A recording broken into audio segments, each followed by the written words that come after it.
7. 혁명적 의리에 대한 생각. 서간도와 백두산 지구에서 이루어진 항일혁명의 고귀한 열매는 그 하나하나가 다 피어린 투쟁 속에서 마련된 것이었다. 혁명이 심화 발전될수록 그것을 파괴하기 위한 적들의 공세도 비할 바 없이 극렬해졌다.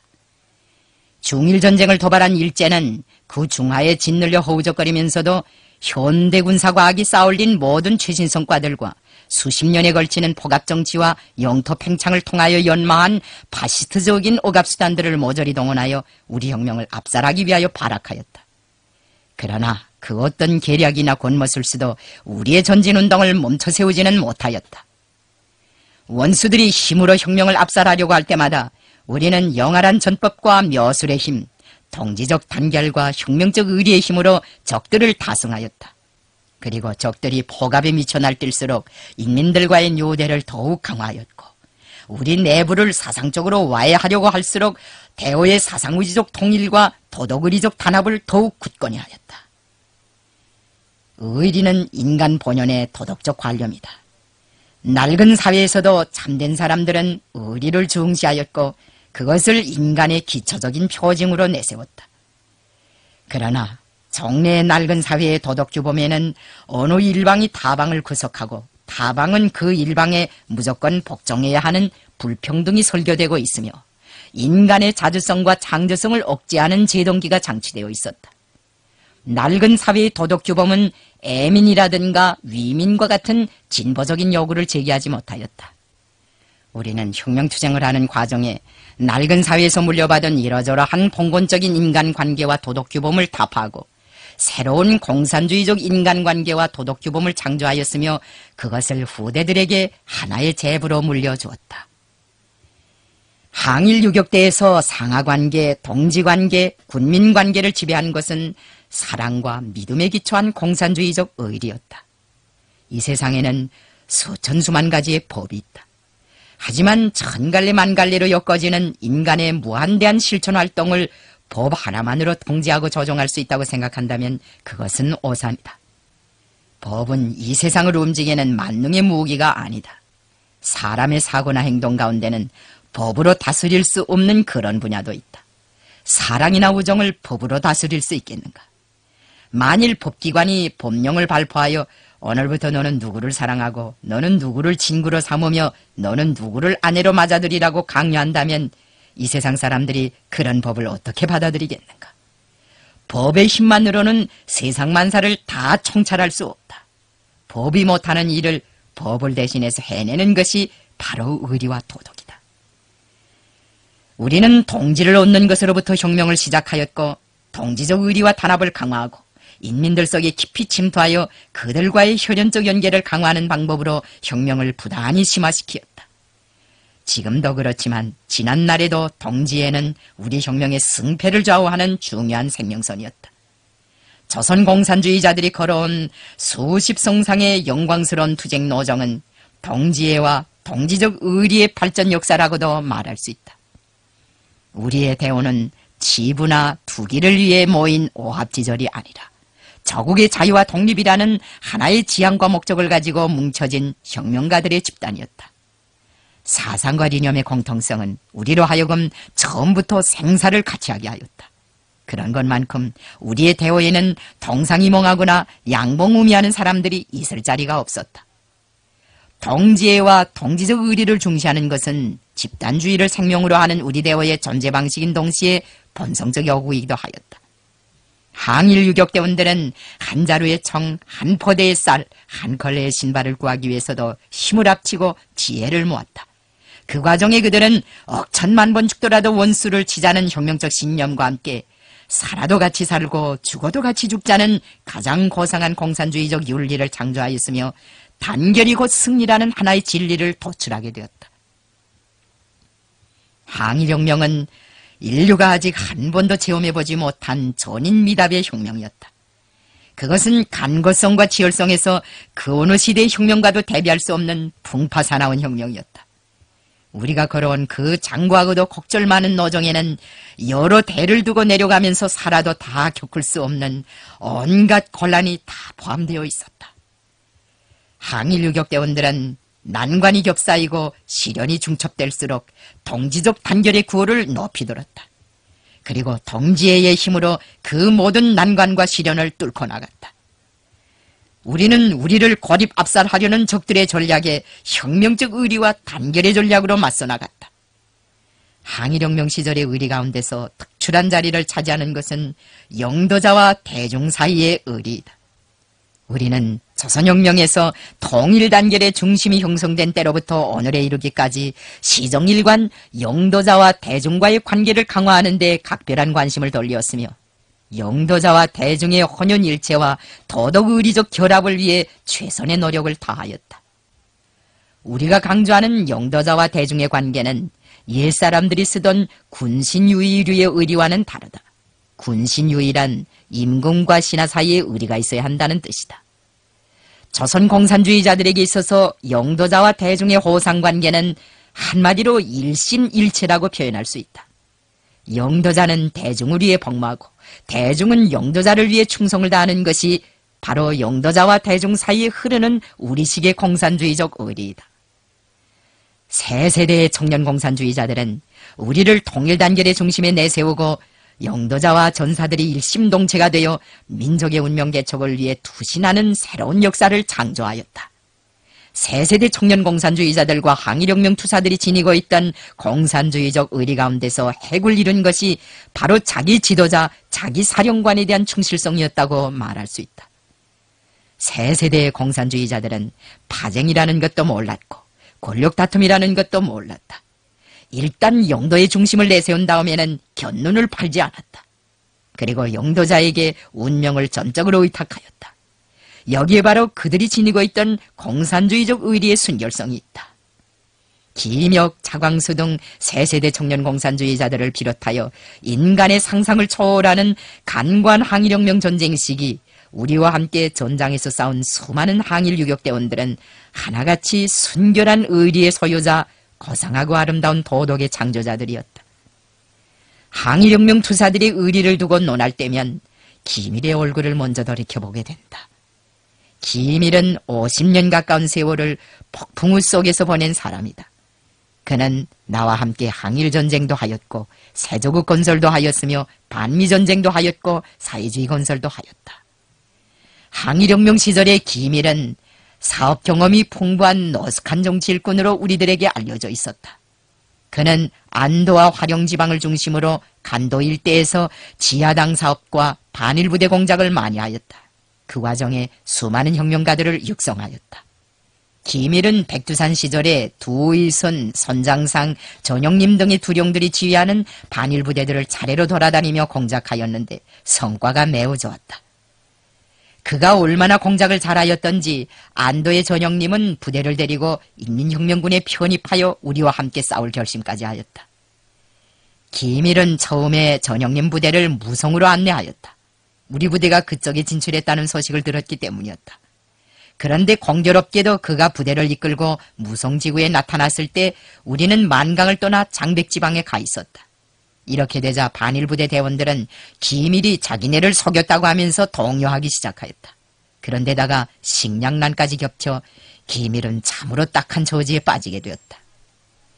대장 이하 전 대호가 사흘 동안이나 변변히 먹지 못하고 행군을 계속하고 있을 때 몇몇 대원들이 어떤 산중에서 인삼밭을 발견하였다.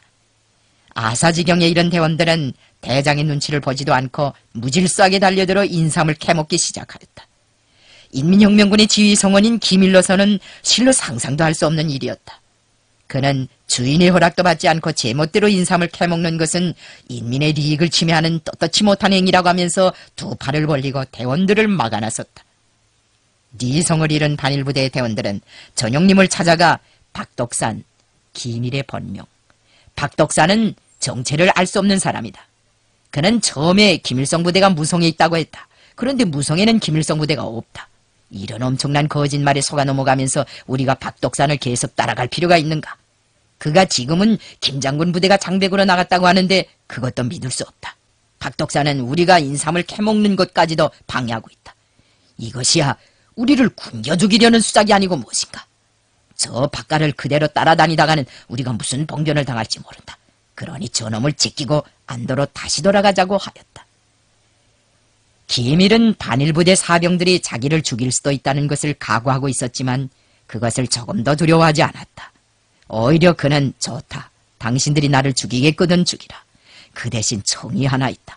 내가 인삼밭 주인을 찾아가서 사죄하고 돌아올 터이니 그때까지 기다려달라.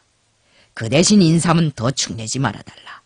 인삼을 더 축내면 그것을 보상할 돈이 없다고 하면서 태연하게 그들을 설복하였다. 기밀의 온행에 감동된 전영림 부대장은 서슴없이 그를 보증해 나섰다. 그는 인삼밭에 2번 다시 손을 대는 놈이 있으면 총살하겠다고 하면서 기밀을 포전 주인한테로 보냈다. 양산 포전 주인을 데리고 부대로 돌아온 기밀은 배낭을 풀어헤치고 포전 주인이 찌워준 만두를 대원들에게 나눠준 다음 그에게 아편 덩어리를 내놓으면서 자기에게는 이 아편밖에 없으니 만두값과 대원들이 캐먹은 인삼값으로 받아달라고 하였다. 그 아편 덩어리는 왕덕태가 비상용으로 쓰라고 기밀에게 준 것이었다. 포전 주인이 몇 번이고 사양했으나 그는 끝까지 그 호의를 받아들이지 않았다. 감동된 인삼밭 주인은 산에 저장해둔 겨울나이용 식량을 다 내놓았고 전영림 부대를 만강까지 안내해 주었다. 만강에 도착한 반일부대 대원들은 기밀한테 찾아와 잘못을 사죄하고 용서를 빌었다.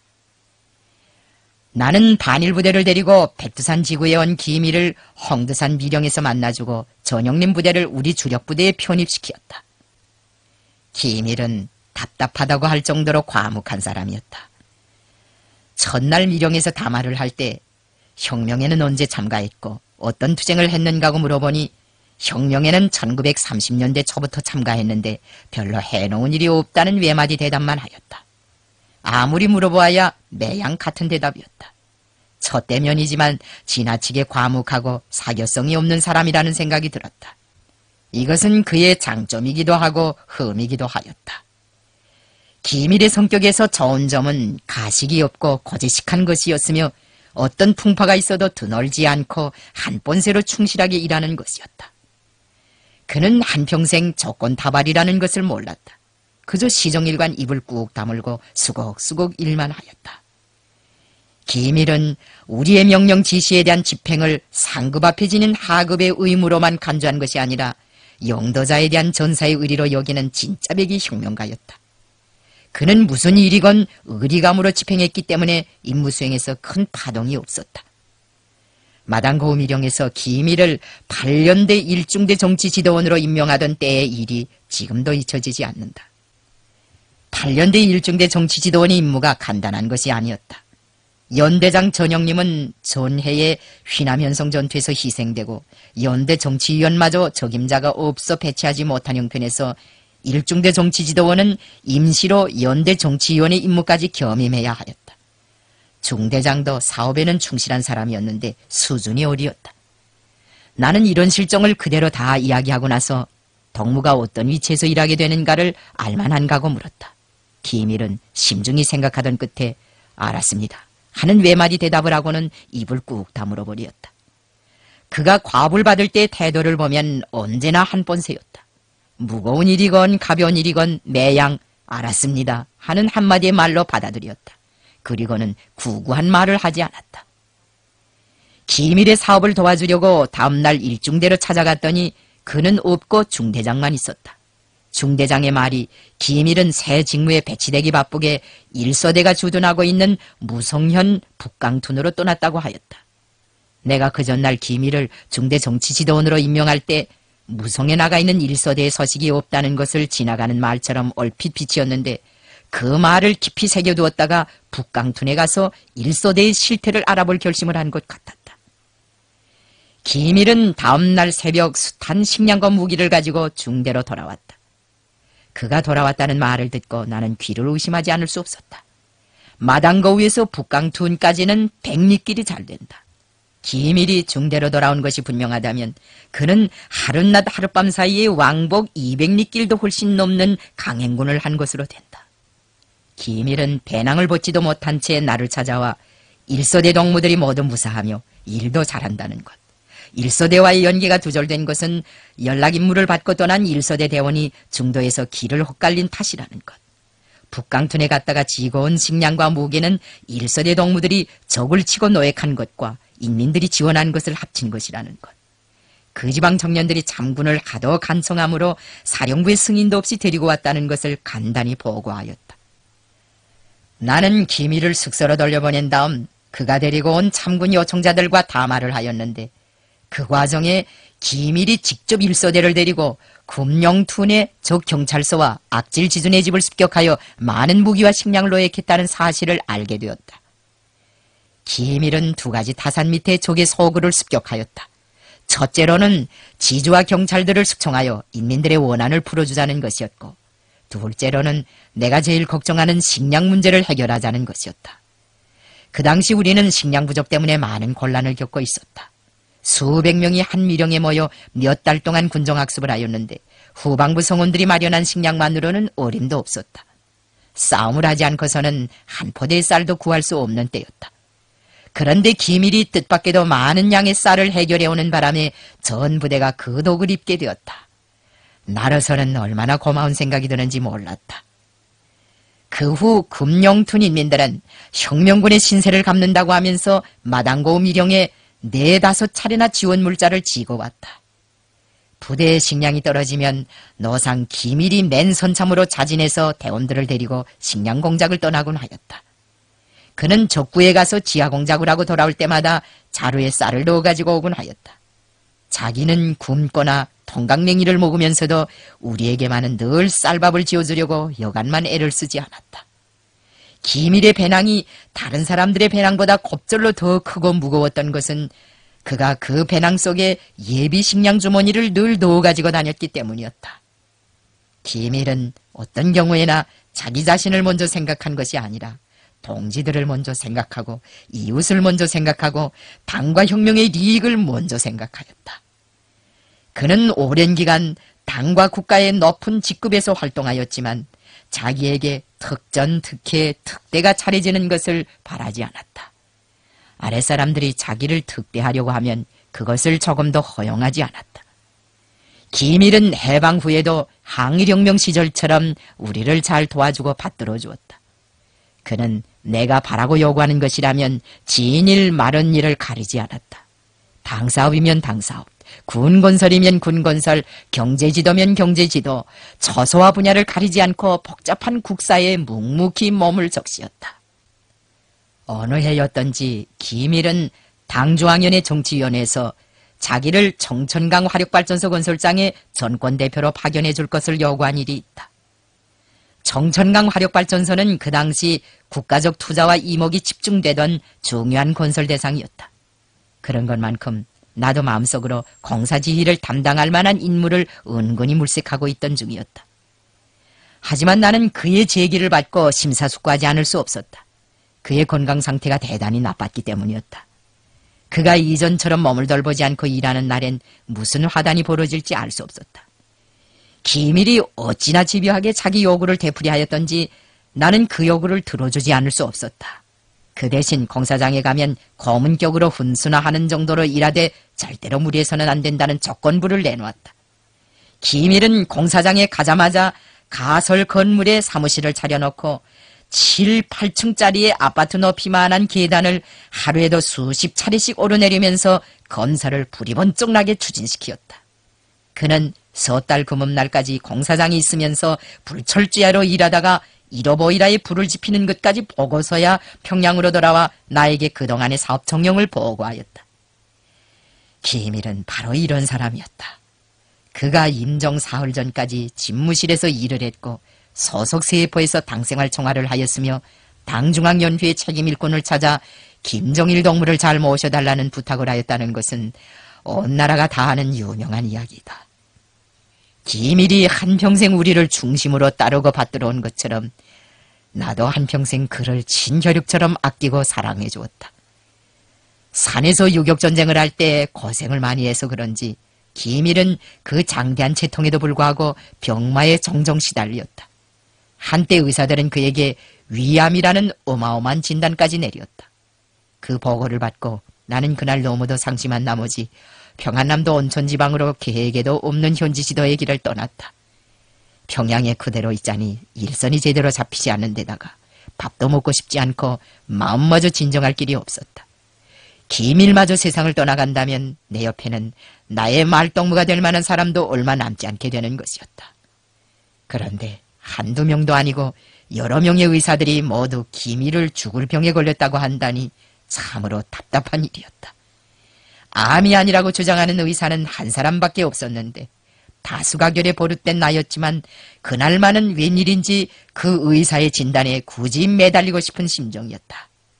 나는 달리던 차를 멈춰 세우고 애무상에게 전화를 걸어 암 분야에 저해가 깊다는 소련의 이름난 의사들을 급히 초청해 올 때 대한 지시를 주었다.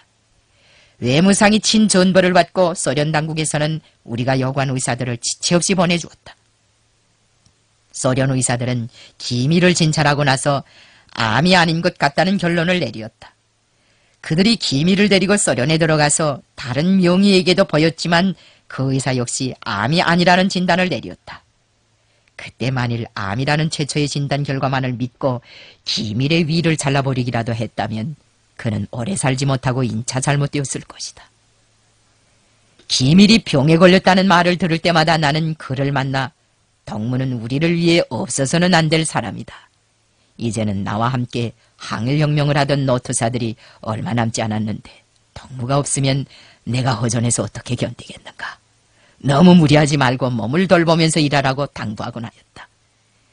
그러나 기밀은 중병에 걸려 집행이를 짚고 다니지 않으면 안 되는 경우에도 집무실이나 생산 현장을 떠나지 않고 당과 혁명을 위해 한 가지 일이라도 더 많이 해놓으려고 온갖 정열을 다 바치었다. 그러다가 불치의 병에 걸렸다. 한 번은 무슨 생각이 들었던지 그가 나보고 병이 나오면 내년 4.15에 만경대에 가서 관성열차를 타보겠다는 말을 하였다. 나는 그 말을 듣자 어쩐지 섬찟한 생각이 들었다. 말수도구가 적은 사람이 그런 속 생각까지 터쳐놓는 것으로 봐 그가 혹시 자기 앞날이 얼마 남지 않았음을 예감한 것이나 아닌가 하는 이상한 느낌을 가지게 되었다. 아닌 게 아니라 기밀은 그의 섣달 구뭅날 아이들의 설맞이 공연 관람에도 참가하지 못하였다. 그래서 그날 밤 나는 그의 집을 방문하였다. 해마다 설맞이 공연을 덕무와 같이 보았는데 오늘 저녁에 덕무가 곁에 없으니까 자꾸 눈물이 나와서 볼 수 없더군. 그래서 내 이렇게 왔어. 침상에 누워있는 기밀에게 이런 말을 한 다음 자리에서 일어났더니 그는 오히려 현관 문 밖까지 따라 나오면서 제 부탁인데 과로하시면 안 됩니다. 절대로 과로하지 마십시오. 하고 거듭 당부하였다. 나는 그날 저녁 기밀의 건강에 해로울 것 같아서 그와 새해를 경축하는 축배잔도 찢지 못하였다. 그것이 지금도 속에 걸려 내려가지 않는다. 내가 집을 떠난 다음 기밀도 나에게 축배잔을 권하지 못한 데 대해 후회했다고 한다. 축배잔이나 마저 찢는다고 해서 병이 나을 리도 없고 또 나의 기분이 밝아질 수도 없는 일이다. 하건만 기밀을 회고할 때면 매번 그 축배잔이 내 마음속에 아픈 곳을 건드리곤 한다. 기밀은 나를 대하듯이 김종일 동무를 대하였고 나에 대한 의리를 지키듯이 김종일 동무에 대한 의리도 지키었다. 나는 김종일 동무에 대한 기밀의 남다른 경모심에 한두 번만 탄복하지 않았다. 김종일 동무가 중국 방문을 마치고 돌아오던 날 기밀은 집행이를 짚고 역에까지 나가 그를 맞이하였는데 나는 그 모습을 보고 자기 지도자에 대한 그의 진실한 자세를 두고 감탄을 금치 못하였다. 김종일 동무도 기밀을 혁명선대로서 각별히 존경하고 사랑하였다. 김종일 동무는 늘 기밀 부주석 동지는 항일무장투쟁 시기부터 우리 당의 강화 발전과 혁명 승리를 위해 그 누구보다도 견결히 투쟁한 공산주의 혁명투사의 모범이라고 하면서 그를 내세워주고 따뜻이 돌보아 주었다. 내가 기밀을 나의 오른팔이라고 한 것처럼 김종일 동무도 그를 나의 오른팔로 보았다. 그래서 기밀이 소구하였을 때 제일 애숙해한 사람이 아마 김종일 동무였을 것이다. 항일혁명 투사들은 자기 지도자에 대한 의리를 지키는 데서뿐 아니라 혁명동지들에 대한 의리를 지키는 데서도 최상의 경지를 개척하였다. 사랑에는 사랑으로 보답하고 믿음에는 믿음으로 대답하며 은혜는 은혜로 갚는 것이 항일 유격대원들의 의리였다. 황순이와 김철호의 우정은 항일 유격대원들 속에서 발양되고 있던 동지애와 공산주의적 의리의 표본이라고 말할 수 있다. 나는 황순이를 만날 때마다 저렇게도 채소하고 섬약한 여자가 백두산의 란풍 속에서 어떻게 10년 동안이나 무장투쟁을 해왔을까 하는 생각을 하곤 한다. 해방 후 평양에 돌아와 국내 인사들에게 황순이가 10년 동안 유격투쟁에 참가한 여자라고 소개했더니 잘 믿지 않는 사람들도 있었다.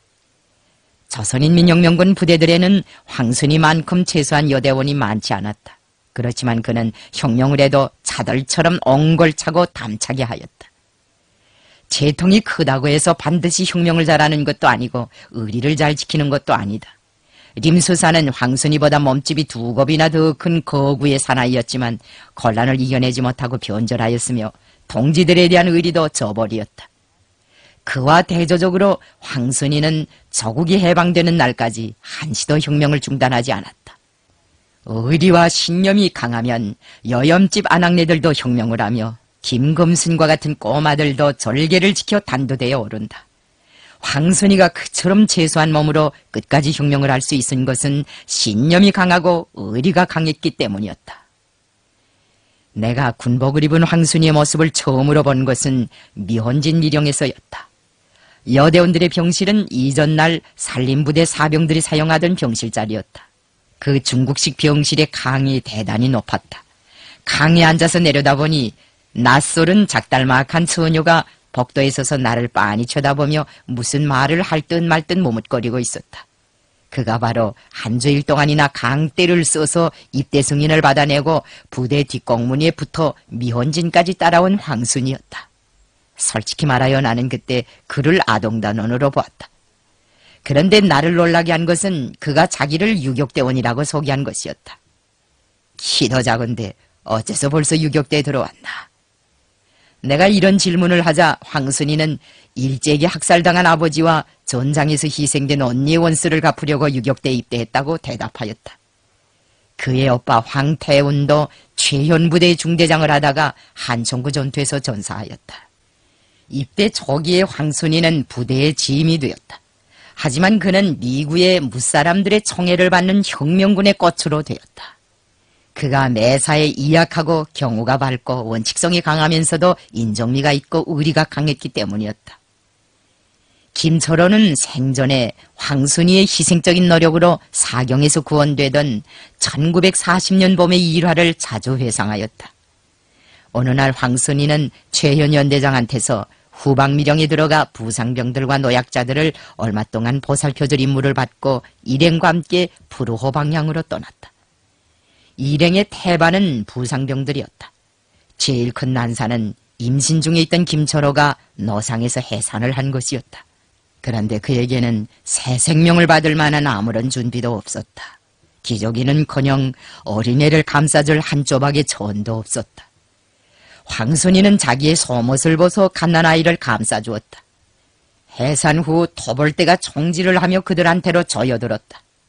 산모는 어쩔 바를 몰라서 전우들만 쳐다보다가 황순이에게 아무래도 살리지 못할 아이인데 버리고 가겠다고 하였다. 그러면서도 아이를 아는 채 일어서지 못하였다. 그때 황순이가 그것도 말이라고 하는가? 우리가 지금 이 고생을 하는 게 무엇 때문인가? 다 후대들 때문이 아닌가? 아이를 버리고 제 한 몸에 보신이나 할 바에야 살아서는 뭘 하겠는가고 하면서 산모의 품에 있던 아이를 와락 빼앗아 안았다. 그리고는 산둥성이로 뛰어올라가 사람들의 눈길이 잘 미치지 않는 다박솔 밑에 갓난애를 눕혀놓았다. 그러자 산모도 총을 들고 그를 따라갔다. 잠시 후 황선이는 짐을 찾으려고 다시 산 아래로 내려갔다. 그가 짐을 들고 산둥성이로 돌아왔을 때 김철호는 눈물이 글썽해서 허공을 쳐다보고 있었다. 어떻게 된 셈판인지 갓 태어난 새 생명은 보이지 않았다. 황순이가 갓난애의 행처를 물으려고 김철호의 곁으로 다가가는 순간 지척에서 총소리가 또다시 울렸다. 두 여대원은 일행과 함께 맞불질을 하면서 적들을 꼬리에 달고 이 산에서 저 산으로 이 골짜기에서 저 골짜기로 이틀 동안이나 달리었다. 적 토벌대를 완전히 따돌렸을 때 산모는 의식을 잃고 땅에 곤두박히었다. 황순이는 양재기에 물을 끓여 김철호의 입에 떠넣으려고 하였다. 그런데 아무리 애를 써도 입이 점처럼 벌려지지 않았다. 그는 숟가락으로 이빨을 벌리고 억지로 돈물을 떠넣었다. 그 돈물이 결국은 산모를 살리었다. 그때야 황순이는 아이 생각이 나서 김철호에게 아이를 어떻게 했는가고 물으니 어느 덤불 밑에 눕혀놓고 왔다고 하였다. 황순이는 그 먼 길을 되걸어 터벌대와 총격전을 벌리던 그 산에 다시 가보았다. 불쌍하게도 아이는 이미 숨이 진 몸이었다. 아이의 생사를 알아보려고 헛죽산 바람으로 먼 길을 다녀온 황순이를 보자 김철호는 한두 시간밖에 살지 못할 애라는 것을 알면서도 그의 몸에서 차마 소문만은 벗겨오지 못하겠더구나 하고 사죄하였다. 언니, 우리 어른들이야 소못이 없은들 뭘 하나요? 이름도 없이 죽은 그 애가 죽지 말아야지요. 황순이는 시장기와 주의로 하여 우두루들 떨면서도 이런 말로 김철호를 위로하였다. 김철호는 그때 황순이가 발휘한 우정을 한평생 잊지 않았다. 임종을 얼마 앞둔 날 그는 병상을 찾아온 황순이에게 느닷없이 말했다. 순이, 내 명도 이제는 마지막이다. 내가 내 덕으로 푸르호에서 죽지 않고 일생 동안 수령님 슬하에서 사랑만 받으며 살아왔는데 빨치산 시절처럼 너와 한 이불 밑에서 자고 싶구나. 두 전우는 그날 미혼진에서처럼 한 이불을 덮고 밤이 지새도록 빨치산 시절을 회고하였다. 고난의 행군 때 장백에서 갓 입대한 신입대원이 밤에 우등불 곁에서 자다가 군복을 태운 일이 있었다. 어떻게나 심하게 탔던지 살을 절반도 가리우지 못하였다. 그런 옷을 입고 그는 행군 첫날부터 우두루둘 떨면서 대호를 따라갔다. 그가 추워하는 모습을 보고 모두가 동정도 하고 걱정도 하였지만 도와줄 방법이 없었다. 그들도 한 사람같이 단벌옷을 걸치고 있었던 것이다. 동지애가 강하였던 리을설은 신입대원이 당하는 고통을 보다 못해 어느 날 하나밖에 없는 자기의 군복 쪼고리를 벗어들고 그 대원을 찾아갔다. 신대원은 아연에서 그를 쳐다보았다. 그럼 덕무는 무얼 입고?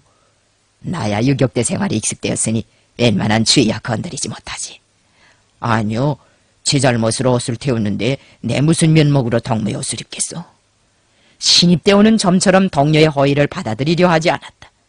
말로서는 그 대원의 고집을 점처럼 휘어놓을 수 없다고 판단한 리울설은 그의 몸에서 불에 탄 옷을 강짜로 벗기고 그 대신 그에게 자기의 군복을 입히었다. 그가 이런 선행을 베풀 수 있은 것은 구대원이 신입대원을 돕는 것을 응당한 도리라고 생각했기 때문이었다.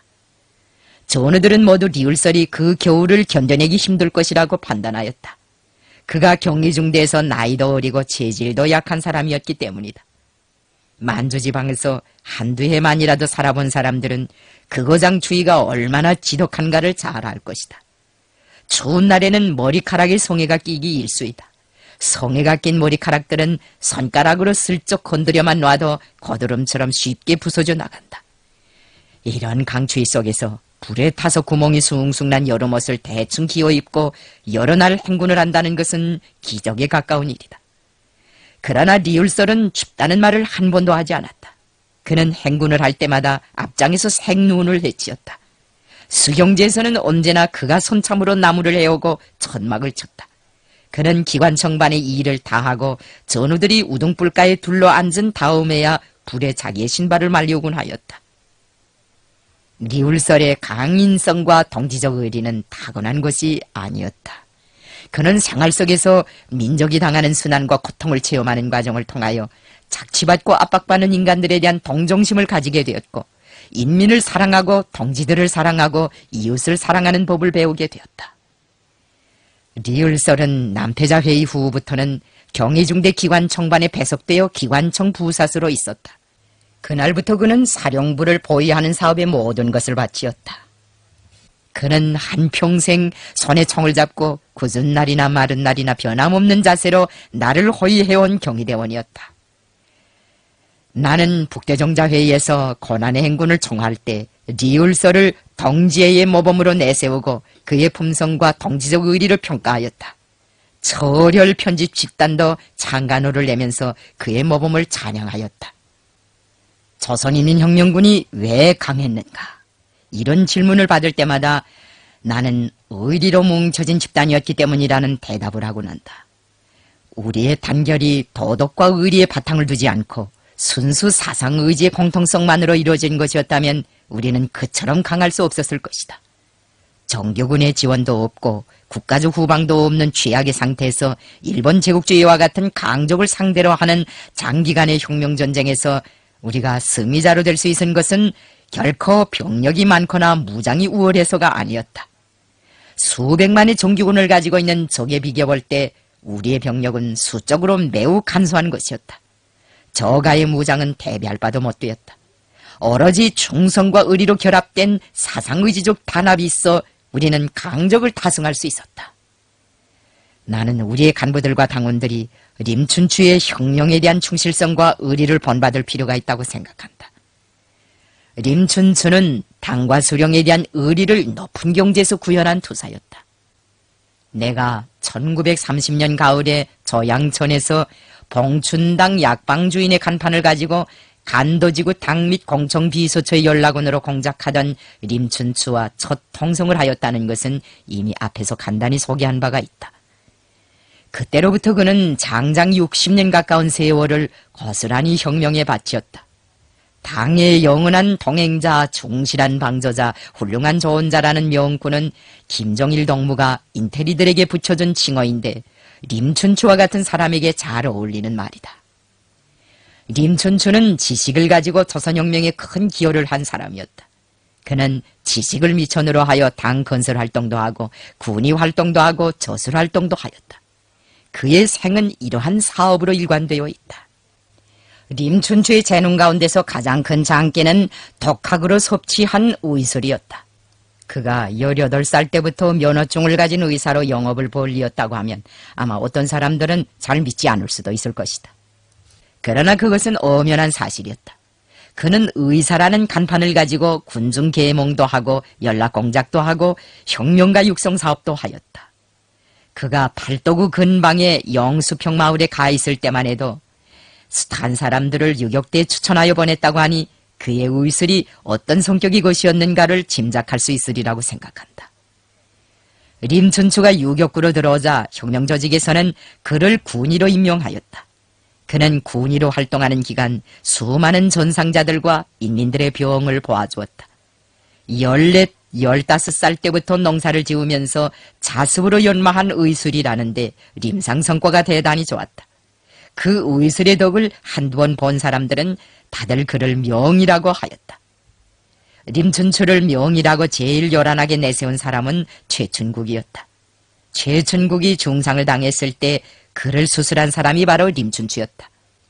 위만군과의 불의적인 조우전에서 불행하게도 대퇴골이 적탄에 맞아 부스러졌는데 그 상처를 본 사람들은 한결같이 다리를 자르지 않으면 부상자를 살려낼 수 없다고 하였다.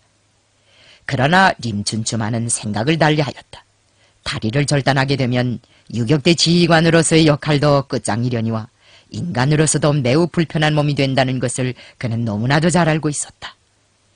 림춘추는 최춘국이 10,000명의 적과도 바꿀 수 없는 유능한 군사지휘관이며 우리가 가장 아끼고 사랑하는 혁명군의 맹장이라는 것을 무엇보다도 중시하였다. 그는 부상자의 호복다리를 조금 째고 총알에 부스러진 대퇴골의 뼈조각들을 집게로 끄집어내는 식으로 수술을 하였다. 최춘국은 1년 후부터 대지를 활보하였다. 상한 다리가 짧아져서 조금씩 졸기는 하였으나 그런대로 행군도 하고 전투지휘도 하였다. 림춘추의 대담무쌍한 수술이 크게 운을 낸 것이었다. 나도 1차 북만운정을 끝내고 삼도만 능지영에 있는 동만당 비서처를 찾았을 때 림춘추의 덕을 많이 보았다. 그는 효능이 좋은 초약과 보양제 음식을 매일같이 가지고 와서 있는 성의를 다하여 나를 따뜻이 돌보아 주었다. 최현, 오진우, 조아범, 조도원도 그의 치료를 받고 상처를 완치시키었다. 1937년 가을부터 1938년 가을까지의 엉군 한 해 동안 림춘추는 금천현과 림강현, 몽강현, 영천진의 대수림지대들에 널려있는 인민혁명군의 미령들을 차례로 돌아다니며 전상자들을 치료하였다. 그러다 나니 왕진도 많이 하였다. 그때 왕진 반경은 보통 수십 리씩이나 되었다. 지금은 의사들이 구급차나 승용차와 같은 현대적인 운수수단들을 이용하면서 왕진도 하고 위생선전도 하지만 항일전쟁 시절의 군의들은 그런 허사를 할 수 없었다. 왕진을 다니다가 터보를 당하지 않으면 다행이었다. 림춘추는 언제인가 적들의 터보를 받았는데 구사일생으로 살아난 적이 있었다. 그는 황구령 전투 후 최현이 준 전리품 소음바지 조거리를 배낭뒤에 처음매고 산고개를 오르다가 기관총 연발 사격을 받았다. 터벌대가 물러간 다음 배낭 안을 헤쳐보았는데 놀랍게도 그 속에는 기관총 탄알이 7발이나 있었다고 한다. 배낭 뒤에 처음엔 소음바지 조거리가 아니었더라면 그는 영락없이 목숨을 잃었을 것이다. 항일전쟁 시절의 림춘추는 당일꾼으로서 사람들과의 사업도 많이 하였으며 조직활동과 조설활동도 많이 하여 군민교양에 크게 이바지하였다. 나는 여러 차례 접촉을 통하여 림춘추가 정치일꾼의 기질을 갖추고 있다는 것을 간파하였다. 실제로 그는 입대 전에 연결지방에서 대중단체 일꾼으로서 군중을 교양하고 통솔한 경험을 가지고 있었다. 그래서 우리는 그에게 군의사업과 함께 당사업을 맡기었다. 그는 조선인민혁명군 당위원회 위원도 하고 경의연대 당서기로도 활동하였으며 동만당 공작위원회 사업도 맡아 수행하였다. 동만당 공작위원회는 발족 후 우리의 기대에 맞게 일을 하지 못하였다. 그래서 우리는 남표자회의가 끝난 후 림춘추를 동만당 공작위원회의 책임적 지휘에 임명하였다. 이 공작위원회의 사명은 간도지방에서 당조직을 확대하고 대중단체들을 늘리는 방법으로 인민들을 조직적으로 결속하여 무장투쟁의 기반을 강화하는 한편 당창건의 기초를 튼튼히 마련하는 것이었다. 동만당 공작위원회는 장백현당위원회나 국내당 공작위원회와 유사한 사명을 수행하였다. 동만당 공작위원회의 주요 활동 무대는 간도와 함경북도 일대였다. 유격군 고지가 해산된 후 간도지방의 당 조직들은 모두 동만당 공작위원회 산하에 들어왔다. 림춘추는 나와의 연계 밑에 무산 연사 일대와 동만지방의 수많은 정치공작원들을 파견하여 당 조직과 대중단체들을 확대해 나갔다. 소활발령 회의 후 왕청, 연길, 돈하, 훈춘, 안도, 화령 일대에서 서부대 활동을 할 때 우리는 동만당 공작위원회가 꾸려놓은 혁명 조직들의 도움을 많이 받았다. 그 조직들이 기본이 되어 우리의 활동을 이모저모로 잘 도와주었다. 림춘추는 항일혁명 시절의 당사업 경험을 미천으로 하여 해방 후 당건설 활동에서도 큰 흔적을 남겨놓았다. 초기에는 평안남도당 제2비서로 일을 하였고 후에는 강원도당 위원장으로 사업하였다. 그가 강원도당 위원장으로 활동할 때 분계연선 사업이 아주 잘 되었다. 해방 직후 우리는 항일혁명 투사들에게 될수록 높은 직위를 주지 않았다. 대부분의 고위직은 국내 인사들이나 해외에서 혁명운동을 하다가 들어온 사람들에게 주었다. 우리와 함께 무장투쟁의 시련을 겪은 사람들 가운데 능력 있는 인재들이 적어서가 아니었다. 각계각층의 인사들을 다 망라하는 통일전선 정치를 하자니 그런 조치가 필요하였다. 그러나 북반부에 5개 도당밖에 존재하지 않던 그때 림춘추에게만은 강원도당 위원장의 직무를 맡겼다. 그것은 우리가 그의 당사업 경험을 중시했기 때문이었다. 림춘추의 활동 가운데서 내가 특별한 감회를 가지고 돌이켜보게 되는 것은 그의 조술활동이다. 그는 많은 글을 써서 후대들에게 남겼다. 항일무장투쟁 시기를 회상하여를 비롯하여 그가 쓴 글들 가운데는 국보적 가치를 가지는 것들이 적지 않다. 림춘추가 본격적인 문필활동을 시작한 것은 그가 3.1월간의 명예기자로 일한 다음부터였다. 그가 쓴 글들이 조선인민혁명군의 대내기관지들의 여러 편 나갔다. 3.1월간에 실린 만신창이 된 일본경제라는 그의 글은 성과적으로 평가되었다. 림춘추는 전투와 행군, 치료사업으로 바삐 보내는 어려운 환경 속에서도 시간을 아껴가며 매일같이 우리의 활동 내용을 짬짬이 기록하였다. 정의가 바닥이 나면 벚나무 껍질을 얻어서라도 거기에 조선인민혁명군의 투쟁 일지를 정리해놓곤 하였다. 그 일지가 항일무장투쟁 시기를 회상하여의 기초자료로 되었다는 것은 림춘추 자신도 여러 번 말하였다.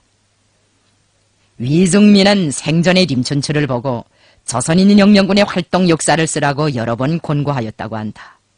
당사업도 좋고 군의사업도 좋고 명예기자 사업도 물론 좋다. 그러나 그보다 못지않게 중요한 림춘추의 사명은 조선 빨치산의 활동 역사를 쓰는 것이다.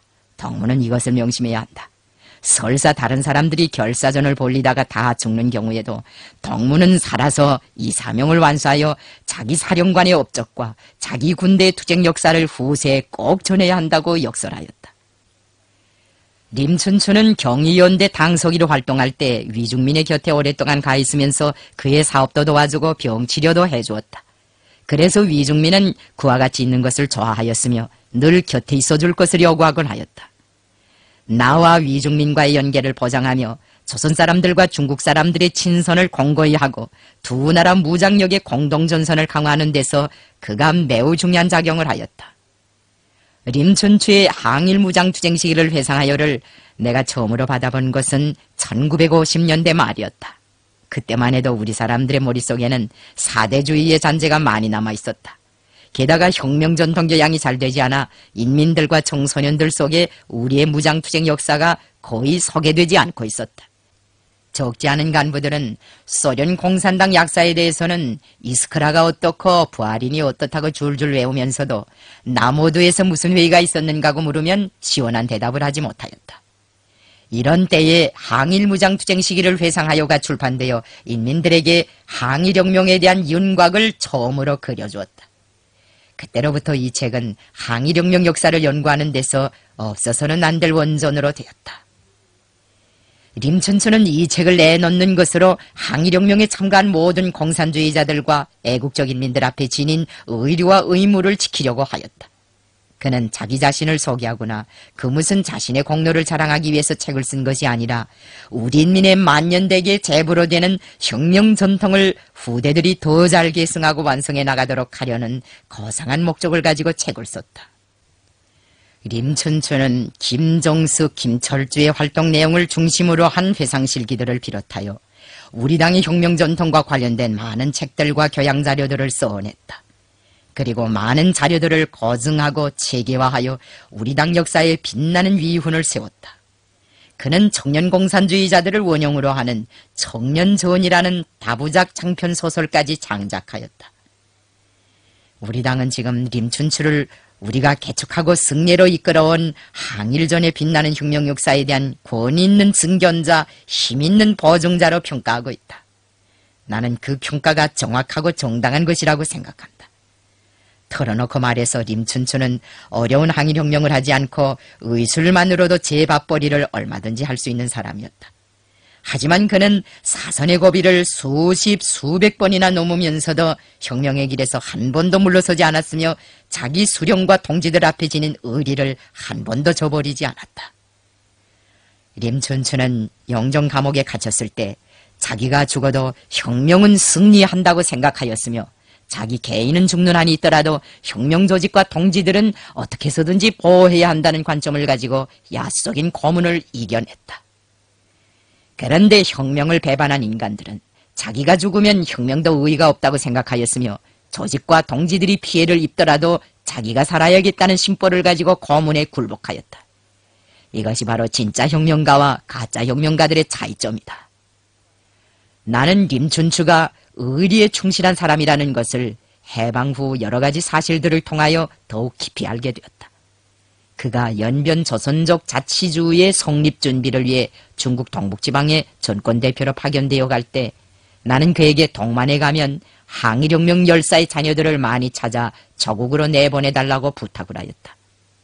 림춘추는 중국 인민이 어려운 국내전쟁을 치르고 있는 때에 전선을 원호하고 정권기관들을 조직하며 교육사업의 토대를 마련하고 각계각층 인사들과의 사업을 하는 등 분주한 나날을 보내면서도 항일혁명 열사의 자녀들을 빠짐없이 조사장악하여 저국에 내보내주었다. 그는 지어 부암동 시절의 친지이며 혁명전호인 김정숙의 형제들을 찾으려고 신문에 광고까지 냈다. 그는 간부들의 협의회를 소집할 때마다 저국에서 혁명가 유자녀 학원을 세운다는 소식을 알려주었으며 한 명의 유자녀라도 더 찾으려고 직접 신들매를 메고 간도의 산재부락들을 발이 닳게 돌아다니었다. 누대기를 걸친 남노한행색의 아이들이 광고를 보고 찾아올 때마다 림춘추는 그들을 품에 와락 끌어안고 너는 누구의 아들이구나. 너는 누구의 딸이지. 김일성 장군님께서 너희들을 얼마나 안타깝게 찾고 계시는지 아느냐고 하면서 아이들의 볼을 막 비비었다고 한다. 그렇게 한 명 한 명 찾아낸 유자녀가 수십 명이 되었을 때 그는 기쁨을 참지 못하고 장군님 1차로 찾아낸 유자녀들을 데리고 거처국에 나가겠습니다 하고 전보를 쳤다. 나는 그 짤막한 문구들에서 혁명 전우들에 대한 의리를 지킨 데서 오는 림춘추의 격정과 희열을 느끼었다. 림춘추는 수많은 유자녀들과 혁명 열사의 가족들을 찾아서 저국의 품으로 보내주었다. 그때 학원에 입학해 했던 아이들이 지금은 당중앙위원회 정치국 위원으로도 되고 도당 책임 비서로도 되고 인민군 장령으로도 되어 일을 잘하고 있다.